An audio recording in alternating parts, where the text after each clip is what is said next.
Welcome back into Friday Night Live. It's time for the Bison Breakdown, bringing in a former player every week to kind of talk about where North Dakota State's at, the win or loss they're coming off of, and their matchup coming up this week. Joining me is former North Dakota State linebacker Mason Hofstad. Mason, I guess, first and foremost, I'm glad you kept the hair going post the football career. That's a good sign. How's life after football been for you? Good. It's been pretty fun. I get to watch my brother every week now play, so kind of fun to take away the X's and O's and just be a fan in the stadium, being able to support them. So that's been a really good time. Now you're one of the relatives yelling from the stands. Yeah, I try to keep the yelling to a minimum, but definitely cheering. That's nice of you. I'm sure he appreciates that. Yeah. North Dakota State obviously coming off of a really interesting game last week, 38-35 win over East Tennessee State, a matchup that was closer than a lot of people imagined. Coach Tim Polisek called it an ugly win. What are some of the lessons that you can take from a win, an ugly win, like Coach Polisek said? Yeah, I think you can kind of sneak away from, taking that L on your record, but there's some stuff you can take away from there. You keep fighting to the end. It's not over till the whistle goes. So with the last minute, half, 2 minutes of that game, that showed. And then just be able to clean some stuff up. Like we had said, there was a lot of penalties, things like that. So you have the chance to clean these things up and still get away without having the negative to it. Down by double digits with 2 minutes left, a pair of touchdowns and an onside kick. What does it say about this kind of roster that they were able to pull that off? Yeah, I think it's good to see. I think we have a lot of guys that maybe haven't been Bison for all that long or a little bit inexperienced at times.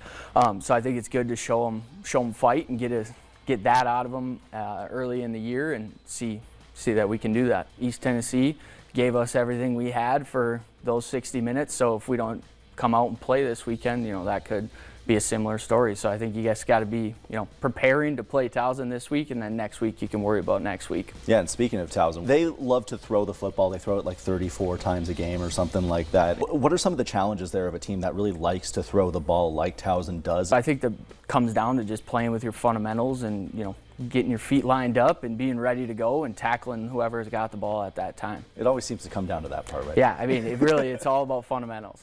For the front seven, is it kind of a relief when you're going up against a team that likes to, drop back, and now it's more of a traditional passing attack? What is that like for the front seven? Is it kind of more of a relief than having to chase RPOs around the field the entire game? Yeah, for sure. I mean, at the very least, that those front four get to pin their ears back a little bit and go to work and try to get to the quarterback, which is obviously going to be a huge benefit to the secondary. Some of that RPO stuff is it's going to be tough because you have to stay where you're at a little bit and wait for the ball to come out. So when they're just going to drop back, you can go do your thing, and it makes it a little easier on everyone. It's not just game week, but it's homecoming week as well. What's that kind of atmosphere like when you're getting ready for a homecoming game?